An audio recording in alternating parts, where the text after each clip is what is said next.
Hi everyone, welcome back. I had a few ideas for a few videos that might help, especially if you're planning on going to see the doctor I saw. I see Dr. Garza out of Matamoros.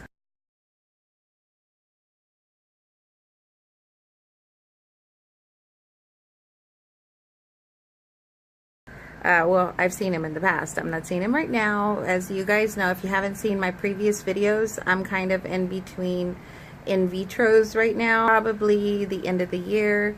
Not too sure as to when we're going to do that next in vitro. We're just kind of playing it by ear. I wanted to talk to y'all about driving there, how it is when you cross the border and you're driving. Now, there is an option to ride in with his van service. A guy named Mario will drive you in, and I'm not too familiar with that process, but I'll look it up and I'll put it probably at the end of the video for y'all. I wanted to talk about how you drive in and what to expect at the border, both going in and going out. You're gonna take the freeway there, 83, and you take that and you follow south and you exit on International Boulevard. Exit 1A, make a right turn, and you'll take that down. The last light in the US is literally at the bridge, so you just got to keep crossing.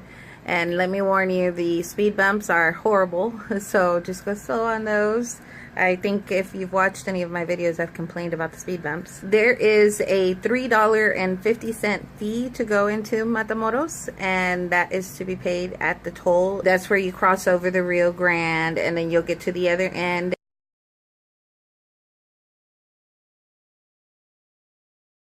There, you're gonna have a red light or a green light. Before you go in, make sure it says to enter. Don't go in when it says wait or espere.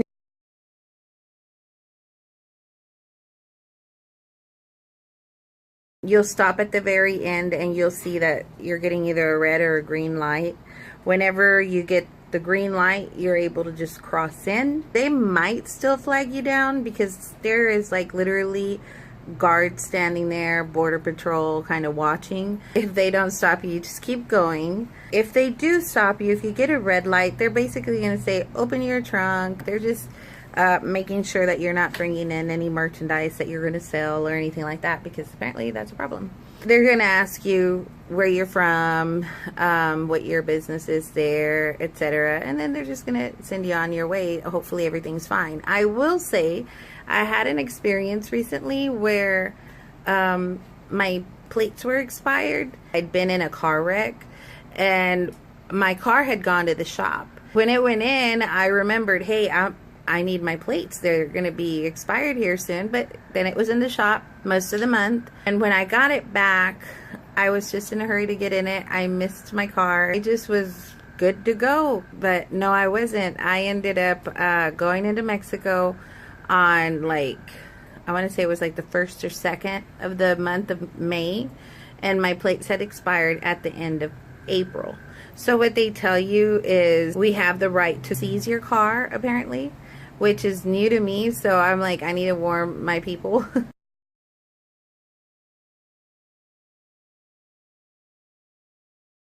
Another thing I heard from someone else is that you cannot have temporary plates on your car. So everything has to kind of be up to par on your vehicle or they will flag you down. So no temporary plates and no expired plates. Basically what they did to me is they turned me around and sent me back into the US and said, you know, we don't want to take your car. And I had my kids with me, so they were like, we don't want to do that to your family. So thankfully they just sent me back into the US. If you get a red light, you stop, you answer questions. Usually it's okay, it's kind of random. And then if you get a green light, you should be able to just go if everything's up to par. Also, you can't take firearms, no guns, it's a felony. The office is only about 2 miles from the border. Parking at Dr. Garza's is super limited, so usually there's a doorman there that can kind of tell you where you can park. And if there's no parking in front of the building, there's always parking around back. So the doorman should tell you if that's something that's necessary. And I always made sure I had at least a little bit so I could give the doorman a tip, because he is actually really good and he's looking out for our cars, etc. Opens doors. He's just a sweet guy. It's usually, well, I'm used to an older gentleman that's there. I end up usually giving him about $2. Anytime you're going to be parking by Dr. Garza's, make sure not to block any driveways cars will be coming out of, because there are some. Use the bathroom at Dr. Garza's. Bathrooms in Mexico are few and far in between, and sometimes you don't want to use them. So use it at Dr. Garza's, and you're not going to be charged. If you happen to find a bathroom, sometimes they charge. I mean, I'll warn you on that. They do charge for bathroom use. And your toilet paper is limited. They measure it out for you, most places. So once you see Dr. Garza, you'll want to head back. And the fee to get back in is 28 pesos. So have that ready. When you get there, you're gonna, same thing, you're gonna pay at a toll booth kind of first, and then you're gonna proceed and go to Border Patrol, and that's kind of your checkpoint.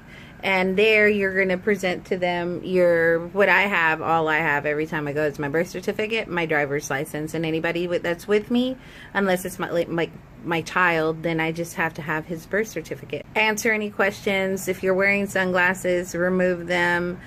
Open your front and back windows. They will probably ask you to pop your trunk if you have anything to declare. So if, like, doctor prescribed your medications, you're bringing meds back, go ahead and have those, and make sure you get a prescription at the doctor's office, because there's no problem you crossing them when and if you have a prescription for them. Another thing that I find is a good idea if you're doing this, and it's not necessary, but I ended up having a little cooler in my car with ice packs in it, because you get some meds that should be refrigerated, so you're going to want to have somewhere available where you can put them in. Usually the line in is pretty quick, but the line out can be anywhere from half an hour to 3 hours. It's been rare for me to get a line that's 5 minutes. I think in the time I've been here and the many times I've gone, it's only been once or twice that I didn't have like any line. Otherwise, you'll probably be there for anywhere from an hour to 3 hours. It just depends. Some of the questions they ask at the border: where are you from? What business did you have there? Where are you staying? Etc. Those are just generic, simple questions they ask. Be sure to watch my next video. I want to do segments of different topics that you might be interested in. Thank you for watching.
Nope, it's closed.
Good morning.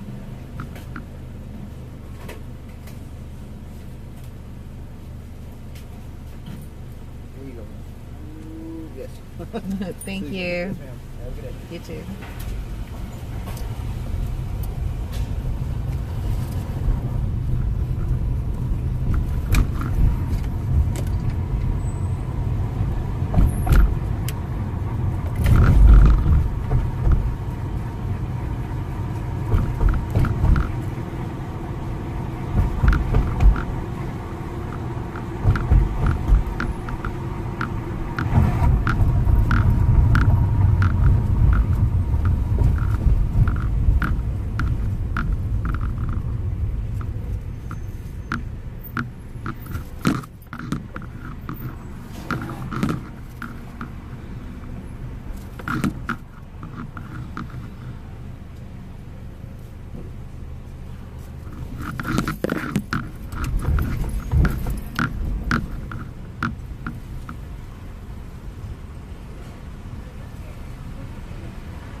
It's already a line. Oh, that's not bad. That's a line I can live with.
That's the line for the other bridge.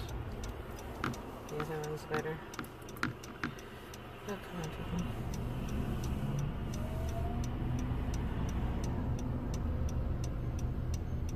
There's a lot of traffic in the morning. It's about 6:49 a.m. right now. Really? Oh, shit. What are you fuckers doing?